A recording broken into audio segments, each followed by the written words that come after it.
Olá, galerinha, tudo bem? Professor Bruno Mota do nosso canal Café, vocês estão servidos?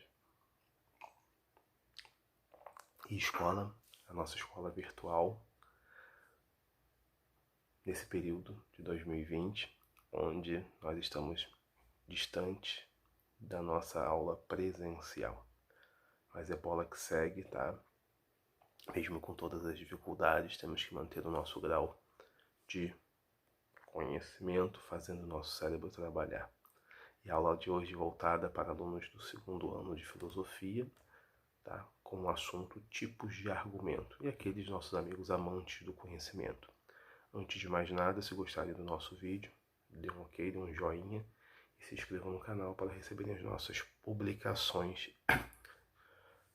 exclusivas em primeiro lugar. Bem, pessoal, e também antes de mais nada, espero que vocês estejam se cuidando, meus caros alunos que estão vendo esse vídeo, tá? Um forte abraço para vocês, ó. Eu sei que é difícil e todo dia é uma luta, é uma batalha nessa guerra que é o ano de 2020, mas nós estamos vencendo. Se você está vendo esse vídeo, você está vencendo, você é um vencedor, porque você está bem, você está com saúde, e nesse momento é o que mais importa. Então, uma dica aí do professor Bruno é o seguinte: se for da rua, se proteja, use máscara, lave as mãos, evite esbarrar em pessoas. Se for à rua, vai por necessidade. Não passeie, não é o momento. Apesar que a gente quer passear, mas não podemos passear. Eu sei que é difícil, mas para que possamos passear no futuro, precisamos não passear agora, tá?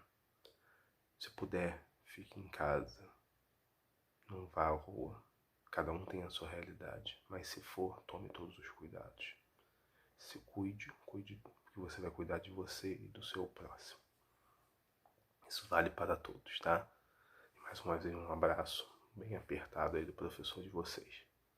Bem, pessoal, vamos falar sobre tipos de argumento, mas vamos relembrar o que é o argumento, tá? O argumento é um tipo de pensamento, tá?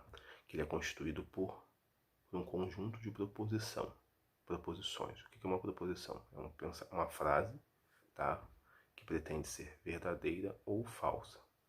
E esse argumento, que é esse conjunto de proposições, ou seja, esse conjunto de frases que pretendem ser verdadeiras ou falsas, vão querer provar ou demonstrar uma tese ou uma ideia, tá? Então, isso é o argumento. E existem tipos de argumento, tá? O primeiro deles que vamos falar é o argumento de autoridade, tá?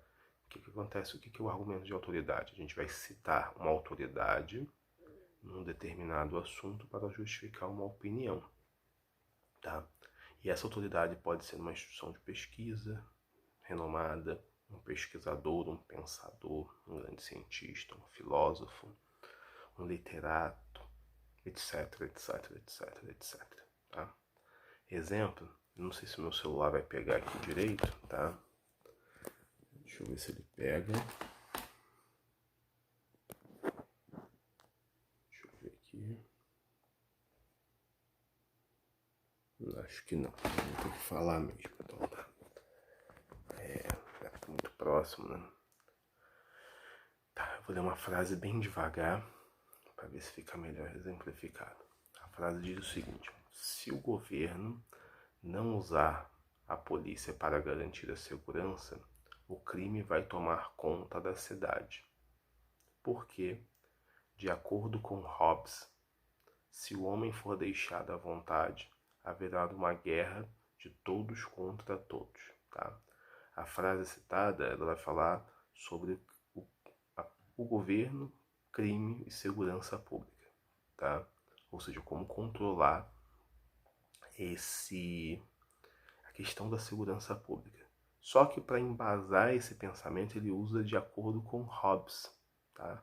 Ou seja, Hobbes, ele está falando do filósofo, pensador inglês Thomas Hobbes, tá? Ou seja, uma autoridade no pensamento, tá? Um grande pensador.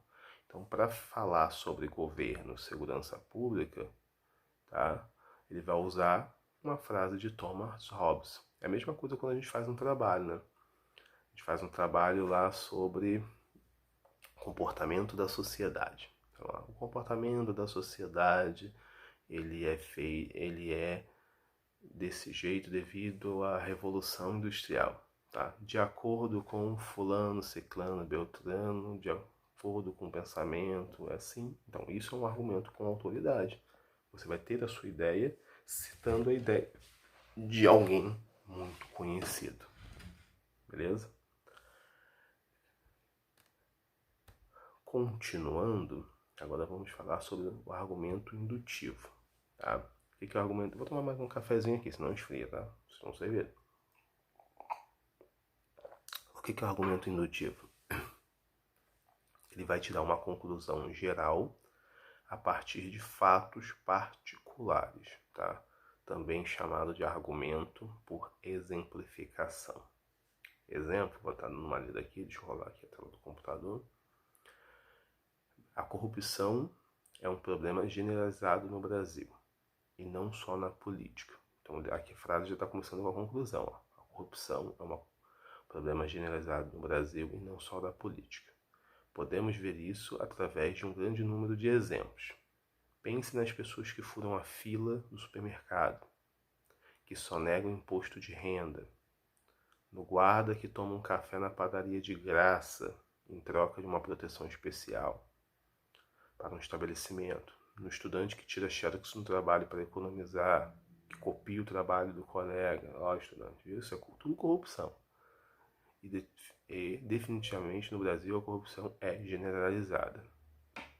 Ou seja, ele exemplifica situações particulares sobre a pessoa que fura a fila no mercado, sobre quem não paga imposto de renda, sobre o guarda municipal que toma café, não paga o café que toma na padaria só porque ele é um guarda municipal, o estudante que copia o trabalho do outro. Esses casos, 4 casos particulares, para chegar ao que é uma conclusão geral, que a corrupção no Brasil não é só coisa de político, ele é algo de todos, tá? Todos podem ser corruptos, não que todos sejam corruptos, mas muitos fazem atos de corrupção, então faz parte do Brasil. Situações particulares se chega a uma conclusão geral. Isso é o pensamento indutivo. Beleza? Dá uma tossidinha, faz assim, tá? Para se proteger e proteger ao próximo. Argumento por analogia. A analogia ela vai usar a comparação entre situações semelhantes para se chegar a uma conclusão. Tá? Simples assim. Exemplo. Um medicamento testado em ratos para a cura do câncer deu bons resultados. Tá? Então, o medicamento foi testado em ratos. Portanto, se for usado em seres humanos, provavelmente também trará bons resultados.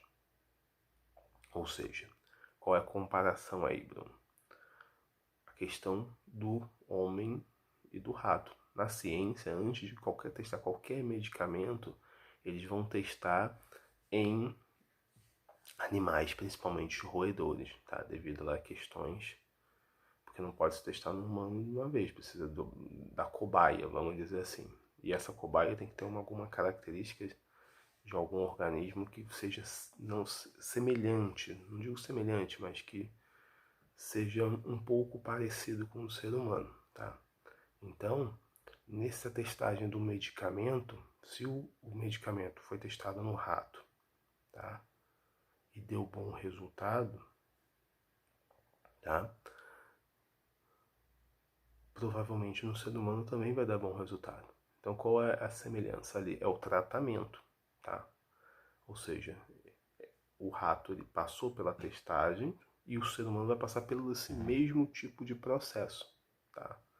Para se chegar ao que qual a conclusão? É que o medicamento faz bem, tá? O processo do tratamento do rato é o ser humano também vai ser o mesmo, ou seja, duas situações semelhantes, com o mesmo medicamento, para se chegar ao mesmo bom resultado, tá? Então, comparação entre duas coisas semelhantes. E o argumento dedutivo, esse é o favorito dos filósofos, né? Porque leva a um tipo de conclusão talvez inquestionável. Ele vai partir de uma conclusão particular para se chegar a... Ele vai partir de fatos gerais para se chegar a uma conclusão particular, tá? Ou seja, exemplificando para ficar melhor, a diminuição dos índices de mortalidade infantil exige tempo, trabalho coordenado e planejamento. Tá? Essa, vamos dizer assim, é um fato geral, é uma premissa geral. Tá? Continuando a frase. Ora, aí a segunda premissa. O índice de mortalidade infantil de São Paulo, de São Caetano do Sul em São Paulo, foi o que mais caiu no país. Tá? Duas